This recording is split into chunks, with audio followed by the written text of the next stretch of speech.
जय हिंद दोस्तों, सभी को मेरा राम राम है। आपने वो कहावत तो सुनी होगी कि ऊपर वाले का लाठी चलता जरूर है। तो हाँ मेरे भाई, ऊपर वाले का लाठी चलता तो है मगर किसी को दिखता नहीं, लेकिन जिसके ऊपर चलता है उसे एहसास बहुत अच्छे से होता है। आज हम बात करने वाले हैं बिक्की बेदर्दी। शायद आप लोग कुछ ही दिनों में उसे भूल गए होंगे, लेकिन मैं जब तक रहूंगा ना मेरे भाई, जब तक बिक्की बेदर्दी हमारे दिल से कभी उतरेगा नहीं। अभी खेसारी लाल का कुछ ऐसा बुरा हाल है, अफसोस हमें भी है, मगर जब बिक्की बेदर्दी के बारे में सोचता हूं मेरे भाई, तो इसका जो दर्द है ना, सिर्फ ढोंग दिखता है। मुझे पता है खेसारी लाल के साथ अभी जो हो रहा है शायद वो अच्छा नहीं है, लेकिन उसके जो तकलीफ है उससे हमें कोई प्रॉब्लम नहीं। बुरा लग रहा है आपको मेरे दोस्त, सच सुनने की आप लोग क्षमता रखो। जो मैं आपको सच बताने वाला हूं, बिक्की बेदर्दी छोटा सा एक कलाकार था, लेकिन भोजपुरी के बड़े बड़े कलाकारों के साथ काम किया है उसने। बेचारे का दोनों किडनी खराब था और उसने सभी से हेल्प मांगा, मगर उसे किसी से मिला नहीं। सबसे पहले मेरे भाई, बिक्की बेदर्दी कौन था और किससे क्या हेल्प मांग रहा था, सबसे पहले आप लोगों को मैं वो क्लिप दिखाना चाहता हूं जो बिक्की बेदर्दी अपनी जिंदगी के आखिरी वक्त में, जब वो अपनी जिंदगी का आखिरी सांस ले रहा था, तब उसने किससे क्या गुहार लगा रहा था। सबसे पहले आप लोग वो सुनिए।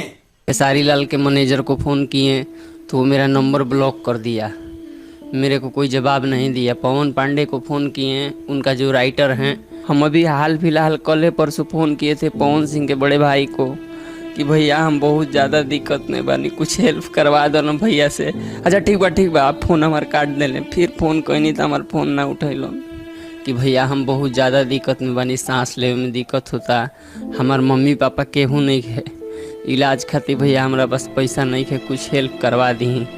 तो ये लोग हमारा नंबर ब्लॉक करते चल गए। मैडम जी दिन नहीं करता है, रोने लगते हैं, फोन आता है तो देखा आप लोगों ने, बिक्की बेदर्दी खेसारी लाल के साथ भी काम कर चुका था, लेकिन जब इसे परेशानियां आई, जब इसके हालात बिगड़ गए, खेसारी लाल से इसने मदद मांगा, लेकिन खेसारी लाल ने मदद नहीं किया। अब आप लोग सोच सकते हैं कि जितना ये लोग सोशल मीडिया पे आकर के लाइव में आते हैं और मीठी मीठी बातें जो किया करते हैं, ये हकीकत में इतना मीठे नहीं होते मेरे भाई। चाहे वो जो भी हो, बिक्की के साथ जो भी हुआ अच्छा नहीं हुआ, लेकिन ये लोग एक नंबर के ढोंगी हैं। कई लोगों को लगता होगा कि हम खेसारी लाल के विरोधी हैं, लेकिन ऐसा नहीं है मेरे भाई। ना ही हम उनको नीचा दिखाने की कोशिश कर रहे हैं, लेकिन हाँ मेरे भाई, हम उस हर बंदे का विरोधी हैं जो इंसान समाज से वादे और लोगों से वादे झूठा करता हो। क्योंकि आप लोग देखते होंगे कि स्टेज शो पे ये लोग आकर बहुत बड़ी बड़ी बातें करते हैं। हम इनसे एक सवाल करना चाहते हैं कि जो लोग अपने इनके साथ जो जुड़े हुए लोग हैं, जब ये लोग उनकी मदद नहीं कर सकते, तो आप लोग सोचो कि आम लोगों के लिए ये क्या करेंगे। ये सिर्फ दिखावा करते हैं।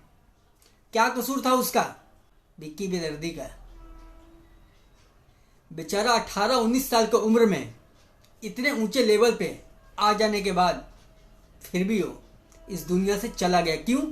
सिर्फ 4-5 लाख रुपए की वजह से। तो आप लोग सोचिएगा जरूर, सोचने वाली बात है। और हम किसी को भी यहाँ नीचा दिखाने की कोशिश नहीं कर रहे। अभी फिलहाल खेसारी लाल जी बहुत ही बुरे दौर से गुजर रहे हैं। अभी आप लोग देख रहे होंगे कि खेसारी लाल की जो बेटी है, उनका नाम लेकर और उनका फोटो को यूज करके किसी ने गाना गाया है, और ये गाना कतई जरा सा भी सही नहीं है। और इसी को लेकर खेसारी लाल जी भी बहुत ही परेशान है। और कोई भी पिता जब उसकी बात औलाद का आएगा और औलाद को परेशान एक तरीके से करने की कोशिश किया जाएगा तब कोई भी पिता आराम से नहीं बैठ सकता। और उस सिंगर को भी ऐसा गाना नहीं गाना चाहिए था, लेकिन खेसारी लाल जी आपको हमारे हिसाब से बिक्की बेदर्दी का बद्दुआ मिल रहा है। अभी बिक्की बेदर्दी को खत्म हुए, इस दुनिया से जाते हुए ज़्यादा दिन हुआ नहीं, लेकिन जिन लोगों से उसने मदद मांगा था, फिलहाल वो लोग अब धीरे धीरे एक एक करके हर लोग परेशान हो रहे हैं। समझने वाली बात है, समझिएगा ज़रूर। अगर आप लोग किसी के साथ अच्छा नहीं कर सकते तो उसे दिलासे भी मत दिलाओ। जय श्री राम।